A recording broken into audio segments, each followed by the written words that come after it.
हाँ तो प्यारे दोस्तों नमस्कार। आज आप सभी लोगों का स्वागत है आपकी के अपने YouTube channel T state Pratap में। आज हम देखेंगे पार्ट 1 फ्रांसीसी क्रांति, जो कि हम सोशल साइंस से पढ़ रहे हैं क्लास 9 के लिए। तो आज हम अध्याय समीक्षा देखेंगे, जिसमें हम जो मुख्य पॉइंट हैं अध्याय के अंदर उनको जो हमारे एग्जाम में फंस सकते हैं उनको हम देखेंगे। तो आज हम मुख्य बिंदु देखने वाले हैं। तो चलिए आज की वीडियो में मात्र मुख्य बिंदु देखेंगे। अगली वीडियो में हम प्रश्नोत्तरों को सॉल्व करेंगे। उसके बाद हम करेंगे मॉक टेस्ट क्वेश्चन, जो कि आपके बोर्ड एग्जाम में आ सकते हैं क्लास 10th के में। तो मुख्य बिंदु क्या है हमारे? फर्स्ट है, फ्रांस में लोग महंगाई, कर वृद्धि और निरंकुश शासन से परेशान थे। फ्रांस में लोग कर वृद्धि और निरंकुश शासन से क्या थे? परेशान थे। नेक्स्ट पॉइंट है, फ्रांसीसी क्रांति ने फ्रांस के राजतंत्र को समाप्त कर दिया। फ्रांसीसी क्रांति ने फ्रांस के राजतंत्र को क्या कर दिया? समाप्त कर दिया। क्रांति के दौरान तैयार किया गया मानव अधिकार घोषणा पत्र एक नए युग के आगमन का द्योतक था। तो क्रांति के दौरान जो एक मानव अधिकार घोषणा पत्र जो जारी किया था, वो क्या था? नए युग के आगमन का द्योतक था। सन सन 1774 में बूर्बो राजवंश का लुई 16, ये आपको नाम ध्यान रखना है, बूर्बो राजवंश का लुई 16 फ्रांस की राजगद्दी पर आसीन हुआ। जब लुई 16 फ्रांस की राजगद्दी पर आसीन हुआ तो राजकोष खाली था और कई युद्ध लड़ने के कारण कर्ज के बोझ दबा था। कर्ज का बोझ दिनों दिन बढ़ता जा रहा था। नेक्स्ट पॉइंट है हमारा, 18वीं सदी में फ्रांसीसी समाज 3 एस्टेट्स में बटा हुआ था। केवल तीसरे एस्टेट के लोग ही कर अदा करते थे। अब क्या था दोस्तों, ये 3 एस्टेट्स में बटा था। 3 एस्टेट मतलब 3 प्रकार की जातियों में बटा था। तो हमारे पहले थे, इसके बारे में आपको थोड़ा बहुत बता देता हूँ। हमारा पहले स्टेट था वो था पादरी वर्ग, ये आप नोट कर लीजिए, पादरी।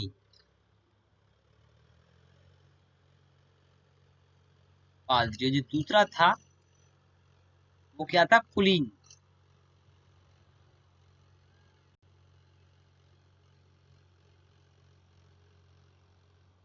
कुलीन वर्ग था वो। जो हमारा तीसरा स्टेट था वो 3 भागों में विभाजित था। और पहले भाग में वकील, व्यापारी, कारीगर, वकील, व्यापारी। और जो हमारा दूसरा था इसमें, उसमें किसान, किसान मजदूर तो नहीं आते थे, उसमें किसान आते थे अधिकतर, किसान और व्यवसायी। जो हमारा सबसे निचला था तीसरे स्टेट में, वो था भूमिहीन मजदूर और नौकर, जो अधिक पिछड़े थे। तो इस जो हमारा तीसरा स्टेट था, यही एक कर देता था, और कुलीन और पादरी वर्ग को जन्मजात एक छूट थी, वो कर नहीं देंगे। तो ये 3 स्टेट से आपको ध्यान रखना है, पादरी वर्ग और कुलीन वर्ग। तीसरे स्टेट में जो इनसे बचते हैं वो आप लिख दीजिए, जैसे वकील, भूमिहीन किसान, किसान, व्यवसायी, व्यापारी, ये आप लिख सकते हैं इसमें। तो दोस्तों आपको ये मेन पॉइंट पढ़ा रहा हूं मैं। आपने बुक पढ़ी होगी, पढ़ी ना हो तो आप इसको पढ़ लीजिए। इसको आपको मैं इसलिए पढ़ा रहा हूँ, इसमें समझ लीजिए आप, और आप इसको एक तरीका से रट लीजिए। मैं तो ये कहता हूँ, कहीं भर इसको मत भूलिए, इसको रट लीजिए। बुरु राजवंश का लुई 16 राजगद्दी पर कब आसीन हुआ था? 1774 ईस्वी में बुरु राजवंश का लुई 16 गद्दी राजगद्दी पर आसीन हुआ था। जब वो राजगद्दी पर आसीन हुआ तो क्या हुआ? राजकोष खाली था। कई दिन कई युद्धों लड़ने के कारण वो इसे दबा हुआ था। इसको आप रट लीजिए एक तरीका से, मैं तो ये कहता हूँ। तो हम नेक्स्ट पॉइंट देखते हैं। पूरी आबादी में लगभग 90% किसान थे और लगभग 60% जमीन पर कुलीन, चर्च और तीसरे एस्टेट के अमीरों का अधिकार था। जो तीसरे एस्टेट था उसके अमीरों का अधिकार था 60% जमीन पर। 90% किसान तो थे दोस्तों। इसमें एक और बात है, 90% किसान तो थे, लेकिन भूमिहीन, मात्र जिनके पास खुद की भूमि थी, उन किसानों की संख्या केवल 30% थी।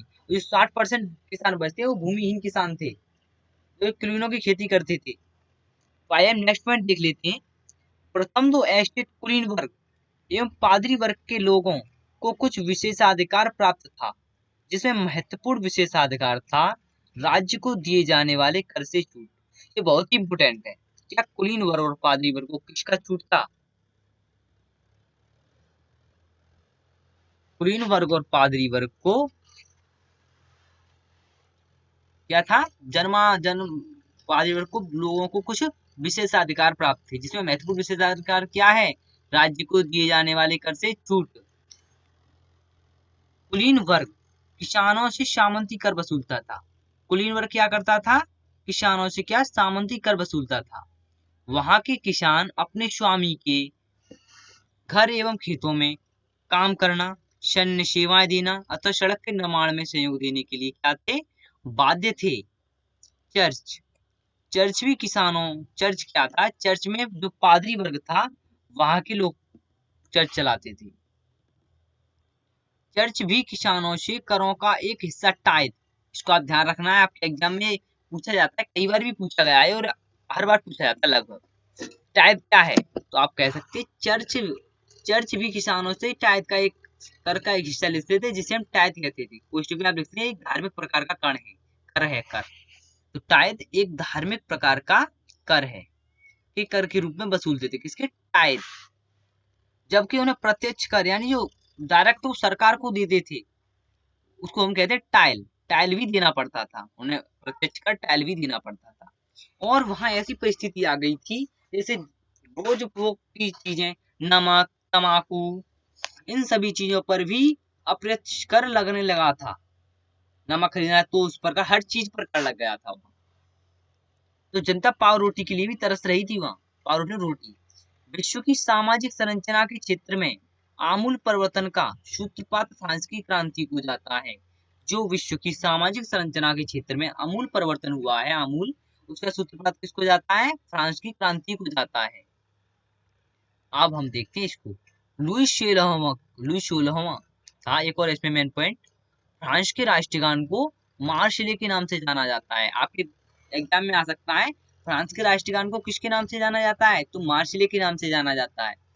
अब देखते हैं लुई 16वें न्यायालय द्वारा देशद्रोह के आरोप में मौत की सजा सुनाई। लुई 16वें को किसके? देशद्रोह के आरोप में मौत की सजा सुनाई थी। और किसकी इसकी मौत कब हुई थी? 21 जनवरी। लुई 16वें की मौत 21 जनवरी 1793 में उसे सार्वजनिक रूप से फांसी दे दी गई।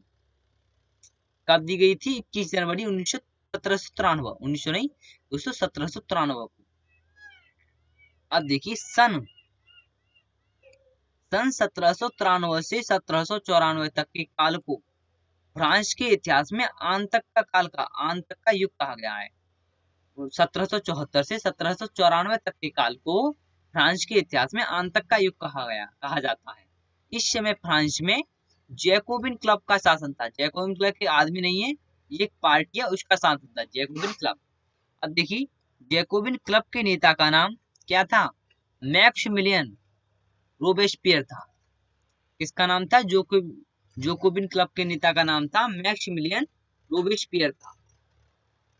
जैसे इस समय बीजेपी, तो उसके नेता कौन है? मोदी। ऐसे ही नेता होते हैं वहां भी। जैकोबिनो शोकोलात के नाम से जाना जाता था। जो जैकोबिनो था उसमें शोकोलात 100 आदमी थे। शोकोलात जैकोबिनो क्या था? शोकोलात के नाम से जाना जाता था। शोकोलात पुरुष लाल रंग की टोपी पहनते थे, जो स्वतंत्रता का क्या था? प्रतीक था। अब देखते हैं नेक्स्ट पॉइंट।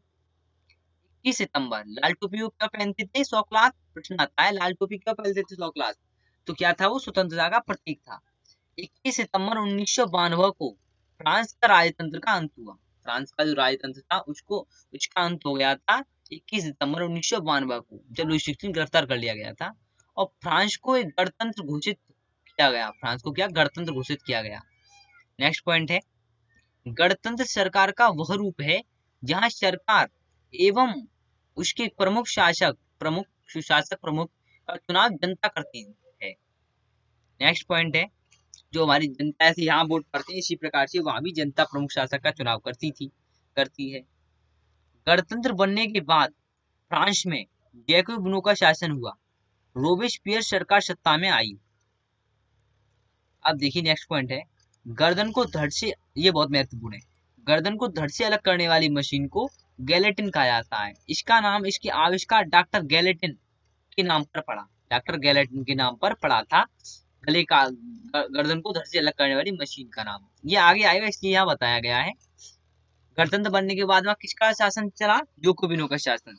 रोबेस्पियर सरकार क्या थी? सत्ता में आई थी। रोबेस्पियर एक सरकार का नाम है। तो अब देखते हैं, रोबेस्पियर सरकार ने चर्चों को बंद कर दिया। चर्च थे लुई के समय में, उनको क्या कर दिया? बंद कर दिया। उसके भवनों को बैरेक या दफ्तर बना दिया गया। अब आता है, देखिए, ये उसके नेता का नाम है मैक्सिमिलियन रोबेस्पियर ने अपनी नीतियां, जो वहां का नेता था उस पार्टी का, किसका? रोबेस्पियर सरकार का जो नेता था, मैक्सिमिलियन रोबेस्पियर ने अपनी नीतियां इतनी शक्ति से लागू किया कि उसके समर्थक जो उसको चाहते थे वही त्राही त्राही करने लगे। अंततः जुलाई 1994 को वो अधिक शासन नहीं कर पाया।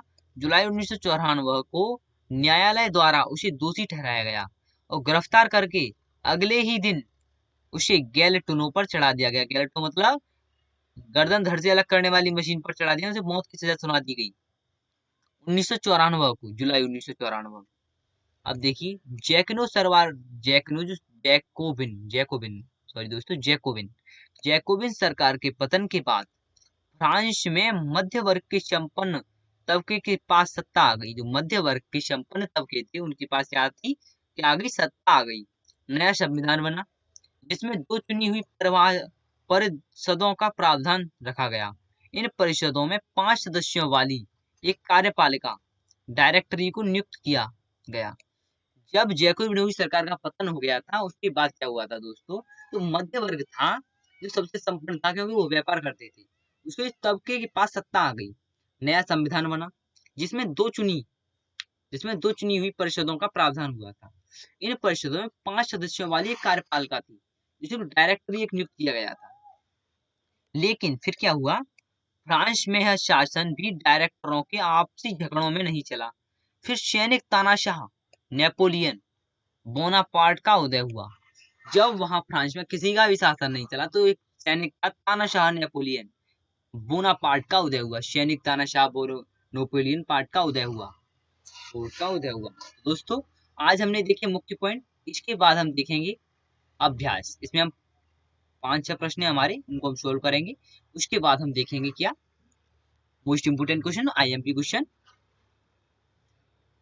तो वीडियो अच्छी लगी हो दोस्तों, वीडियो को लाइक एंड शेयर अवश्य करें और अपने चैनल टी स्टेज प्रताप को सब्सक्राइब करना ना भूलें। Thanks for watching this video.